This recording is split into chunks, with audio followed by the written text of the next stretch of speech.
श्री शिवाय नमस्तुभ्यम हर हर महादेव। नमस्कार दोस्तों, आज की इस वीडियो में हम सुनेंगे मौनी अमावस्या की व्रत कथा। इसे माघी अमावस्या के नाम से भी जाना जाता है। मौन रह करके इस व्रत कथा को श्रवण करने से मनुष्य को अनंत पुण्य की प्राप्ति होती है। महिलाओं के सौभाग्य में वृद्धि होती है, सुख समृद्धि की प्राप्ति होती है, धन धान्य की प्राप्ति होती है। अनंत पुण्य को देने वाली यह कथा है। आइए आज के इस दिन हम सुनते हैं मौनी अमावस्या की व्रत कथा। मौन रह के हाथों में पुष्प लेकर के तथा थोड़ी सी तिल लेकर के इस कथा का श्रवण करना और अधिक लाभ को देने वाला होता है। बोलो भगवान भोलेनाथ की जय, माँ पार्वती की जय। कांचीपुरी नगरी में देव स्वामी एक ब्राह्मण दंपति रहा करता था। उस ब्राह्मण की पत्नी का नाम धनवती था तथा उसकी एक पुत्री गुणवती नाम की थी। उस ब्राह्मण दंपति को 7 पुत्र की भी प्राप्ति थी। देव स्वामी ने 7 ही पुत्रों का विवाह करने के पश्चात अपने पुत्र के विवाह के लिए योग्य वर की तलाश करना आरंभ कर दिया और इसी कारण उसने अपने बड़े लड़के को देश से बाहर भ्रमण करने के लिए भेजा ताकि उचित वर की तलाश की जा सके। परंतु पुत्री के विवाह में बार बार बाधाओं की आने की वजह से देव स्वामी परेशान होकर के एक दिन पुत्री गुणवती की कुंडली को एक प्रकांड ज्योतिष को दिखलाया। ज्योतिष ने कन्या गुणवती की कुंडली को देखते ही कहा कि यह कन्या विवाह के होते ही विधवा को प्राप्त हो जाएगी। इस बात को सुनकर के देव स्वामी अत्यंत ही दुखी हुए तथा ज्योतिषी से इसका निवारण पूछने लगे। ज्योतिष ने तब निवारण बतलाते हुए कहा कि यदि इस योग का निवारण सिंहल द्वीप वासिनी सोमा नाम की धोबन को घर बुला करके उसकी पूजा की जाए तभी यह संभव होगा, क्योंकि सोना धोबन पति परायण स्त्री थी। उसके पास से पुण्य की बहुत बड़ी गठरी संचित की हुई थी। यदि वह अपने पुण्य को तुम्हारी कन्या को प्रदान कर देती है तो निश्चय ही तुम्हारी कन्या के ऊपर जो यह वैधव्य का दाग लगा है यह मिट जाएगा। यह सुनने के पश्चात देव स्वामी ने अपने सबसे छोटे लड़के को पास बुलाया तथा अपनी पुत्री को भी बुला करके सारी बात समझाई। फिर सोना धोबन को घर लाने के उद्देश्य से यह दोनों सिंहल द्वीप जाने के लिए निकल पड़े। वे दोनों समुद्र के निकट पहुंच करके समुद्र को पार करने का उपाय सोचने लगे, परंतु उन्हें कोई भी उपाय को सूझ ही नहीं रहा था।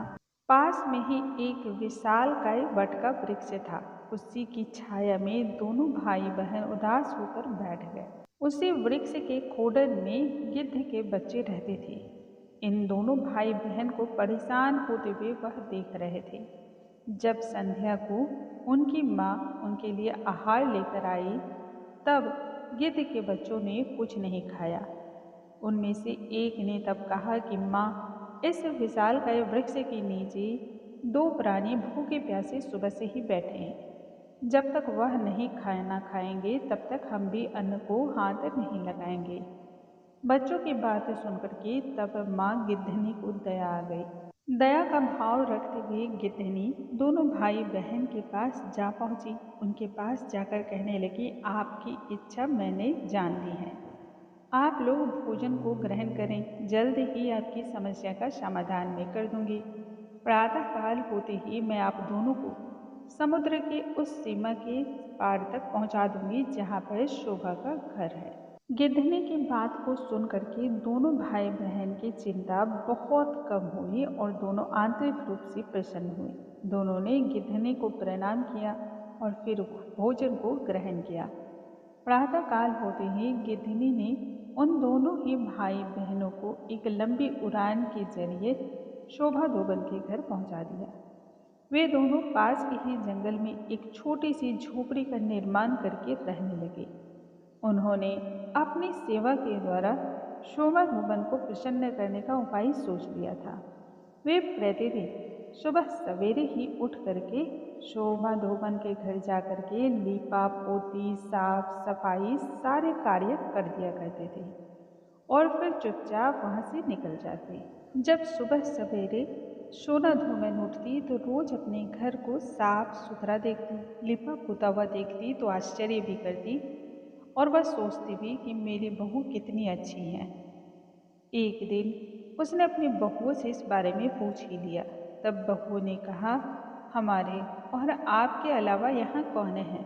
मुझे तो लगता था कि यह सारा काम आप कर लेती हैं। यदि आप भी नहीं करती तब इस कार्य को कौन करता है? सोना धोबन को अपनी बहू की इस बात पर तनिक भी विश्वास न हुआ। उसने निर्णय किया कि सारी रात को जाग करके इस रहस्य को ही जान लिया जाए। यह जानकर सुबह उसे बड़ा ही आश्चर्य हुआ कि मुंह अंधेरे ही एक ब्राह्मण कन्या आती है। उसके साथ उसका भाई भी रहता है। दोनों मिलकर झटपट अपने घर की साफ सफाई करते हैं, सारे सामान को व्यवस्थित करते हैं और फिर वहाँ से चले जाते हैं। इस सेवा भाव से कार्य करते हुए देख करके सोना धोबन बहुत प्रसन्न हुई। उसने उन्हें रोका और इसका कारण पूछा।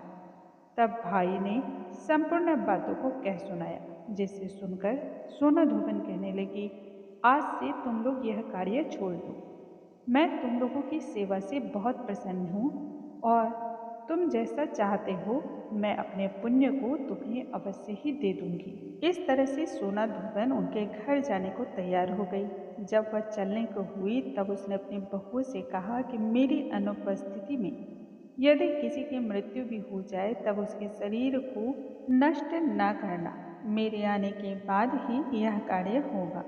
फिर वह दोनों अतिथियों के साथ ही कांचीपुरी नगरी जा पहुंची, जहां गुणवती का विवाह विधि पूर्वक संपन्न हुआ। विवाह होते ही उसके पति की मृत्यु हो गई।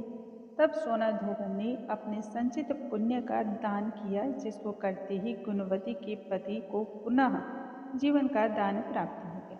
सोना धोबन के संचित पुण्य का नाश होते ही उधर सोना के पति, दामाद और पुत्रों की मृत्यु हो गई। उसे इस बात का भान हो गया, इसलिए घर में बिना कुछ भोजन तथा जल को ग्रहण किए ही वहां से निकल पड़े। रास्ते में एक ऐसी जगह रुकी जहां पर पीपल का विशालकाय वृक्ष था। उसने वहां पर भगवान श्री हरि का पूजन किया तथा 108 परिक्रमाएं की। इतना करते ही सोना के पुत्र, दामाद तथा पति को जीवन दान प्राप्त हो गया। धन धान्य से उसका घर भरा पूरा हो गया। निष्काम भाव से सेवा करने का यह उत्तम फल सोना को ही प्राप्त हुआ। इसलिए सभी को यह कथा अवश्य ही श्रवण करनी चाहिए तथा इसी के लिए दान पुण्य भी करना चाहिए। शास्त्रों में कहा भी गया है कि दान और पुण्य करने से मनुष्य का भाग्योदय होता है तथा हर प्रकार की विपदाओं का नाश होता है। बोलो भगवान शंकर की जय, माँ पार्वती की जय। दोस्तों, आज के इस वीडियो में हमने सुना माघ मास में सुनी जाने वाली मौनी अमावस्या की व्रत कथा। कल के वीडियो में हम फिर से मिलते हैं, तब तक के लिए नमस्कार।